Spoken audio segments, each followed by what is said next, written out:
Anda kembali bersama kami di Breaking News Metro TV. Pemirsa, bagaimana seharusnya regulasi dan pengamanan yang sesuai prosedur dalam pertandingan sepak bola dan siapa yang paling bertanggung jawab dalam tragedi di Stadion Kanjuruhan, Malang, Jawa Timur. Sudah bersama kami ada Bung Joy. Selamat malam, Bung Joy. Selamat malam, Vera. Ya, Bung Joy, kalau kita menyoroti dampak dan efek dari kericuhan yang terjadi pada pertandingan tadi malam, Arema versus Persebaya, bagaimana dampaknya terhadap persepak bolaan Indonesia, terutama sanksi FIFA misalnya? Ya, memang yang paling kami atau kita khawatirkan kan memang ada respon yang keras ya dari FIFA karena ini kan menyangkut nyawa yang tidak sedikit.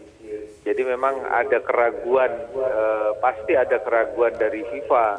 Apakah Indonesia mampu untuk menggelar event-event di bawah bendera FIFA pada hari-hari mendatang, gitu kan?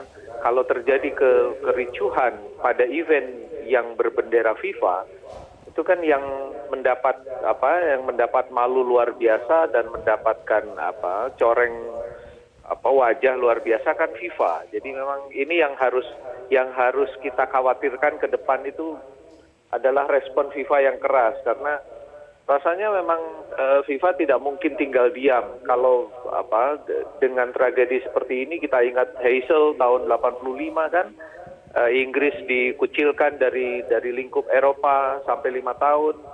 Lalu kemudian beberapa kejadian lagi di berbagai negara juga membuat FIFA harus bertindak keras dan tampaknya memang ini sudah tidak bisa lagi ditahan karena sejak dari pagi saya amati media-media internasional sudah membuat headline tentang tragedi di Kanjuruhan. Jadi tidak mungkin FIFA tidak mengetahui dan mengendus ini secara cepat, dan meskipun Indonesia bukan negara yang dalam tanda kutip diperhitungkan oleh FIFA dalam konteks apapun, tapi rasanya menyangkut nyawa juga menjadi citra FIFA yang harus mereka pertaruhkan. Jadi kalau mereka tidak mengambil tindakan keras, mereka juga kemungkinan besar akan mendapatkan aib dan malu. Jadi kita harus bersiap sebetulnya untuk menghadapi sanksi FIFA ini, dan ini yang harus kita perhitungkan juga dampak-dampaknya terhadap sepak bolaan di dalam negeri.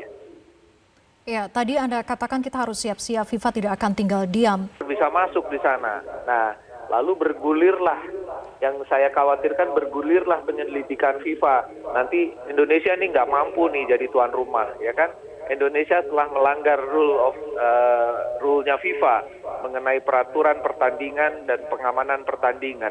Jadi semua nanti akan merembet-rembet. Mudah-mudahan sih tidak, ya, mudah-mudahan sih tidak. Tapi kita tidak pernah tahu gesturnya FIFA, ya, karena FIFA ini juga organisasi yang dalam tanda kutip nggak pernah ajak dalam rules-nya. Untuk negara tertentu mereka keras sekali, untuk beberapa negara mereka abai, gitu ya. Tapi untuk hal yang menyangkut nyawa, saya yakin mereka akan mengambil tindakan tegas. Dengan adanya kejadian ini, terlebih kita akan menjadi tuan rumah pada 2023, artinya masih sangat memungkinkan waktu untuk FIFA bisa mengganti penyelenggaraan tuan rumah lainnya.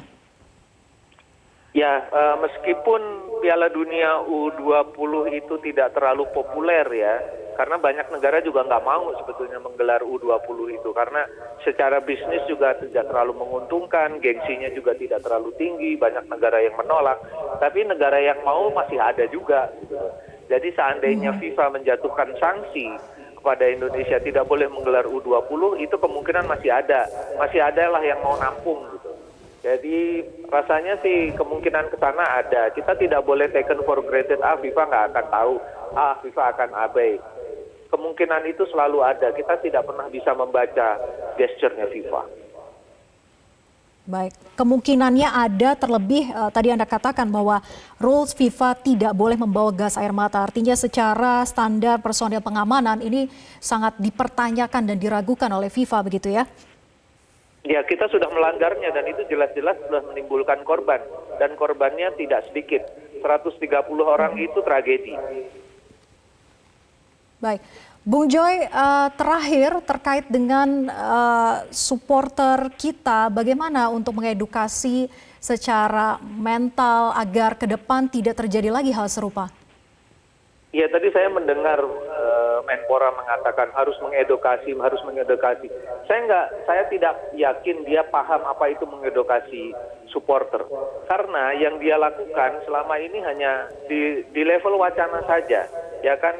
Nah, saya tidak yakin juga Ketua Umum PSSI tahu bagaimana mengedukasi. Karena mereka tidak melakukan apa yang dilakukan negara-negara lain dalam mengedukasi. Maksud saya begini, negara lain yang maju sepak bolanya itu mengedukasi supporter, mengedukasi pemain itu sejak grassroots. Mereka menggelar kompetisi usia muda sangat masif. Dari sanalah mulai belajar, ya pemain, manajer, penonton semua belajar tentang sportivitas. Menang dan kalah itu bagian dari permainan. Mulai diajarkan di sana, gitu loh. Nggak bisa 1-2 bulan, 1-2 tahun, itu proses bertahun-tahun. Dan kalau misalnya Zainuddin Amali mengatakan harus mengedukasi, suruh dia elaborasi seperti apa. Karena saya tidak yakin dia tahu ya bagaimana mengedukasi itu harus dimulai dari grassroots. Ya, dibikin kompetisi-kompetisi kecil di tiap daerah. Itu kan asprofnya PSSI itu kan nggak pernah kerja. Ya kan, nggak pernah bikin kompetisi, nggak pernah bikin turnamen. Tapi tetap mereka adalah asprof pemilik suara. Dan itu yang membuat kita tidak pernah tahu bagaimana mengedukasi. Bikin kompetisi usia muda sejak grassroots. Sehingga ketika penonton itu juga tumbuh bersama tim itu. Baik, kita harapkan kejadian bergabung bersama kami di Breaking News Metro TV. Selamat malam.